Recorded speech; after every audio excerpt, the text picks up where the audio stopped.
Il le sentait. Cette tension sourde, palpable, qui irradiait depuis le plexus solaire jusqu'aux tempes.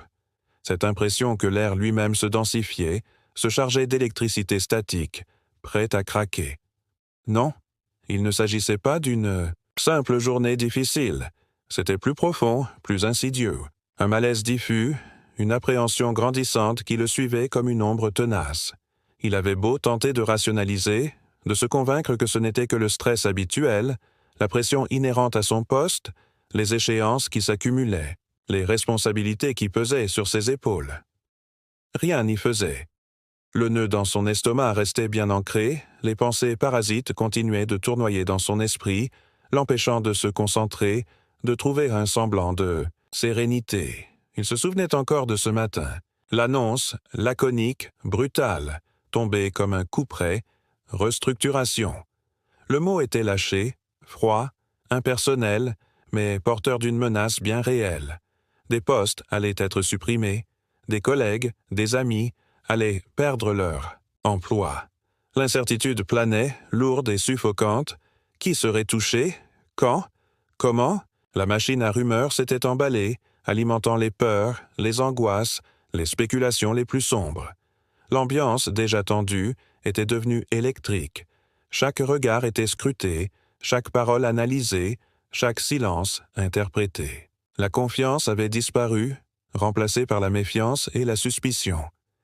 Il avait toujours considéré son travail comme un pilier, un repère, une source de stabilité, un endroit où il pouvait exprimer ses compétences, mettre à profit son expertise, se sentir utile et valorisé. Mais voilà que ce pilier était ébranlé, que ce repère vacillait, que cette source de stabilité était menacée.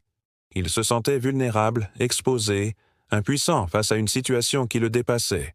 L'envie de réagir, de se battre, de se défendre était bien présente, mais il savait que la bataille était inégale, que les dés étaient pipés. Il pouvait bien tenter de contrôler l'incontrôlable, de maîtriser l'immaîtrisable, mais il ne ferait que s'épuiser, se consumer, se perdre davantage. Alors, il se retrouvait là, face à lui-même, confronté à ses propres démons, à ses propres faiblesses. Il se demandait comment il allait pouvoir traverser cette épreuve, comment il allait pouvoir surmonter cette crise, comment il allait pouvoir retrouver un semblant de paix intérieure. La réponse ne se trouvait certainement pas dans la fuite, dans le déni, dans la colère ou dans le ressentiment. Elle se trouvait peut-être au plus profond de lui-même, dans une force qu'il ignorait posséder, dans une sagesse qu'il n'avait pas encore exploitée, dans une capacité à accepter ce qu'il ne pouvait changer. Le chemin serait long et difficile, semé d'embûches et d'incertitudes, mais il était prêt à l'emprunter, à se battre pour préserver son équilibre, sa dignité, son humanité. Il était prêt à affronter la tempête, à naviguer à vue, à se fier à son intuition, à sa résilience, à sa capacité à se relever après chaque chute. Il savait que la crise était une opportunité, une occasion de grandir, de se dépasser, de se découvrir sous un jour nouveau, une occasion de devenir, enfin, maître de ses émotions. Il sentait le besoin impérieux de comprendre. Non pas les raisons économiques ou stratégiques de cette restructuration, il n'avait aucune prise là-dessus, mais plutôt comprendre comment son esprit réagissait, comment il pouvait influencer ses réactions au lieu de les subir passivement. Il se souvenait d'un vieil ami, navigateur solitaire, qui lui avait un jour confié que la véritable compétence, ce n'était pas de maîtriser la mer, mais de maîtriser sa propre peur face à l'immensité et à la force des éléments. L'analogie le frappait avec une force nouvelle. La crise qu'il traversait était une tempête intérieure, et la seule façon de la surmonter était de gouverner son propre navire, son propre esprit. Par ailleurs, il se rappelait une conversation avec un maître jardinier. Ce dernier lui expliquait que pour obtenir un jardin florissant, il ne suffisait pas de planter de belles fleurs.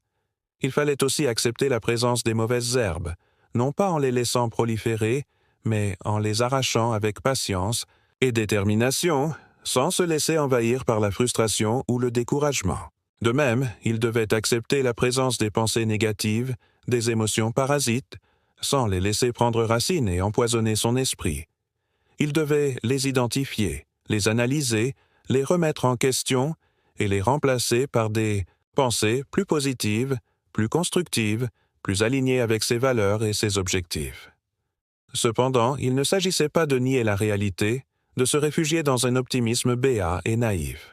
Il s'agissait plutôt d'adopter une attitude lucide et réaliste, tout en cultivant une forme de sérénité intérieure, une capacité à trouver un sens et une valeur à l'existence, même dans les moments les plus sombres. Or, considérez comment cela s'applique lorsque vous êtes confronté à une critique injuste ou à une remarque désobligeante. L'impulsion première est souvent de réagir, de se défendre, de riposter. Mais est-ce vraiment la meilleure option? Ne serait-il pas plus sage de prendre du recul, d'analyser la situation avec calme et objectivité, de comprendre les motivations de l'autre et de répondre avec discernement et respect, sans se laisser emporter par la colère ou la frustration?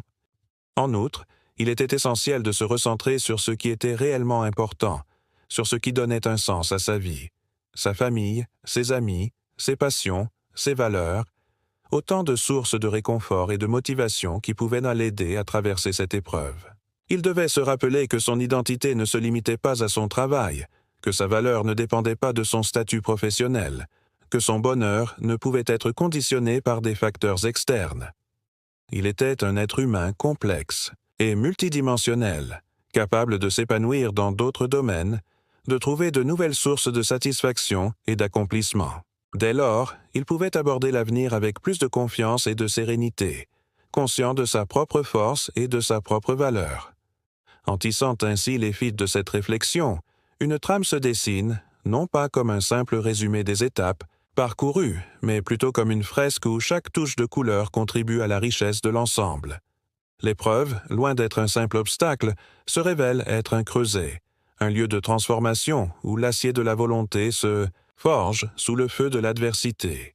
Il ne s'agit plus de simplement survivre à la tempête, mais de naviguer avec une conscience accrue, une compréhension plus profonde des courants qui nous animent et des vents qui nous poussent.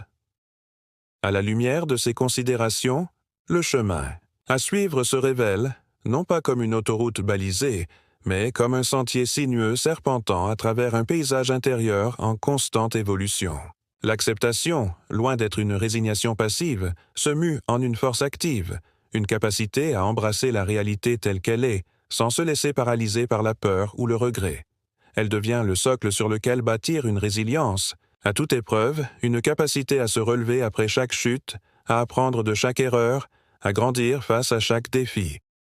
Considérez, par analogie, le travail d'un orfèvre. Il ne se contente pas de polir la surface du métal. Il le travaille en profondeur, le façonne avec patience et précision, le soumet à des épreuves afin de révéler son éclat véritable. De même, la crise que nous traversons est une occasion de travailler notre propre matière intérieure, de la purifier, de la renforcer, de la façonner selon nos valeurs et nos aspirations. En nous penchant sur ce parcours jusqu'à présent, nous réalisons que la maîtrise de nos émotions n'est pas une fin en soi, mais un moyen d'accéder à une forme de liberté intérieure, une capacité à choisir nos réactions, à orienter nos pensées, à agir en accord avec notre conscience. Elle devient une boussole qui nous guide dans le tumulte de l'existence, un phare qui éclaire notre chemin dans l'obscurité de l'incertitude.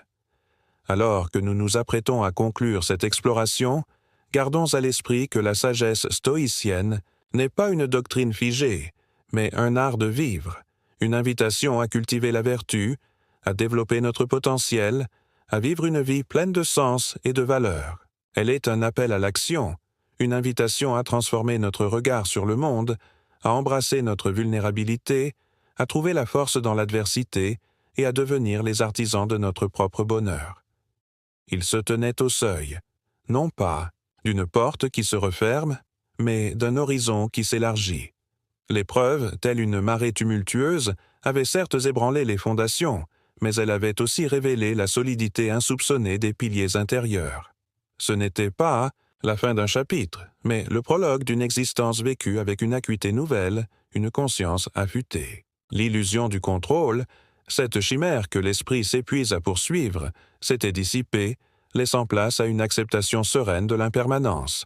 La maîtrise des émotions, si souvent perçue comme un objectif lointain, une quête ardue, se révélait être non pas une conquête définitive, mais un art subtil, un équilibre fragile à cultiver au quotidien, un jardin intérieur à entretenir avec patience, discernement et une tendresse infinie. Il ne s'agissait plus de réprimer les sentiments, de les étouffer sous un vernis de stoïcisme rigide, mais de les accueillir, de les observer avec curiosité, de les comprendre dans leur complexité et leur fugacité. La véritable force, il le comprenait désormais, ne résidait pas dans la capacité à résister aux assauts de l'existence, mais dans l'aptitude à s'adapter, à se transformer, à se réinventer face à l'adversité. À l'image du roseau qui plie sous le vent, mais ne rompt jamais, il avait appris à puiser dans sa propre vulnérabilité une source de résilience inépuisable. Ce n'était pas une promesse de bonheur éternel, une garantie contre les souffrances inévitables de la vie, mais plutôt une invitation à embrasser la totalité de l'expérience humaine, avec ses joies et ses peines, ses certitudes et ses doutes, ses réussites et ses échecs. Une invitation à vivre pleinement, intensément, en accord avec ses valeurs les plus profondes, en harmonie avec le monde qui nous entoure. Le chemin parcouru avait été long et sinueux, semé d'embûches et d'incertitudes. Mais il avait aussi été riche en enseignements, en découvertes, en transformations. Il avait révélé une force intérieure insoupçonnée, une capacité à surmonter les épreuves, à grandir face à l'adversité. Il avait permis de forger un caractère plus solide, une âme plus résiliente, un esprit plus serein. Que cette prise de conscience ne soit pas une simple anecdote, une leçon apprise et aussitôt oubliée. Que cela devienne un guide, une boussole intérieure, un phare qui éclaire le chemin dans l'obscurité de l'incertitude. Que cela inspire à cultiver la vertu, à développer son potentiel, à vivre une vie pleine de sens et de valeur. La véritable pratique commence maintenant, dans l'instant présent, dans chaque choix, dans chaque action. Là où réside la promesse d'une existence vécue en pleine conscience, en pleine liberté, en pleine humanité.